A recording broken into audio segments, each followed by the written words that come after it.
ഒറിജിനലിനെ വെല്ലുന്ന റോബോട്ടിക് ആനയെ നടക്കിരുത്തി മൃഗസ്നേഹി സംഘടന. റോബോട്ടിക് ആനയെ കൊണ്ടുവരിക എന്നത് പാരമ്പര്യത്തെ ഉപേക്ഷിക്കലല്ല എന്ന് സംഘടന വ്യക്തമാക്കുന്നു. വൈദ്യുതിയുടെ സഹായത്തോടെയാണ് ആനയെ ചലിപ്പിക്കുന്നത്.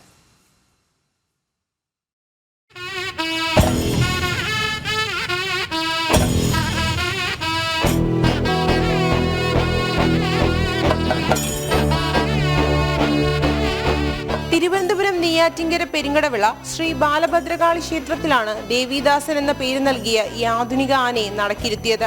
അമേരിക്കയിലെ വെർജീനിയ കേന്ദ്രമായി പ്രവർത്തിക്കുന്ന people four ethical treatment of animals non profit organisation എന്ന മൃഗസ്നേഹി സംഘടനയാണ് ജീവനുള്ള ആനയുടെ അതേ വലിപ്പമുള്ള റോബോട്ടിക് ആനയെ ക്ഷേത്രത്തിന് നൽകിയത്.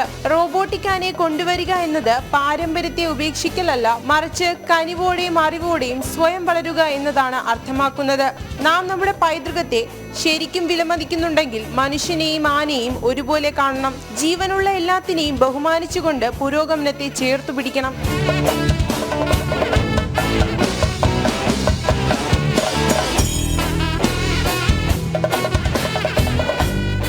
ആനകളാൽ നമുക്കുണ്ട് ക്ഷേത്രങ്ങൾ ഉത്സവം നടക്കുമ്പോൾ ഉണ്ടാകുന്ന നാശനഷ്ടങ്ങളും അപായങ്ങളും ഇതെല്ലാം നമ്മളെ ക്ഷേത്രത്തിലെ നമ്മളെ വിശ്വാസികളും ട്രസ്റ്റ് ബോർഡും എല്ലാം നിരന്തരം കണ്ടുകൊണ്ടിരിക്കുകയാണ്.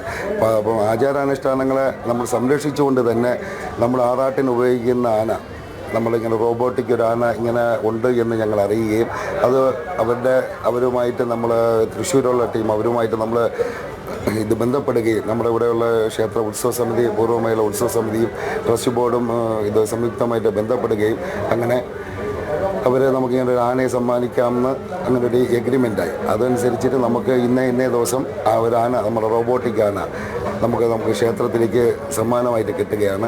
മെറ്റൽ, ഫൈബർ, റബ്ബർ എന്നിവ ഉപയോഗിച്ചാണ് ദേവിദാസിനെ നിർമ്മിച്ചിരിക്കുന്നത്. ഫൈബർ, റബ്ബറുമാണ് ഇതിന്റെ മെയിൻ ആയിട്ടുള്ള മെറ്റീരിയൽ എന്ന് പറയുന്നത്. പിന്നെ അതിന്റെ ഉള്ളിൽ കുറെ മെക്കാനിക്കൽ പാർട്സ് ഉണ്ട്.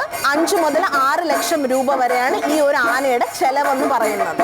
ആനയുടെ കണ്ണുകളും കാതുകളും തുമ്പിക്കൈയും വൈദ്യുതിയുടെ സഹായത്തോടെ ചലിപ്പിക്കാം. വെള്ളം ചീറ്റുന്ന ഈ ആന 4 ആളുകളെ വരെ വഹിക്കാൻ ശേഷിയുള്ളതാണ്.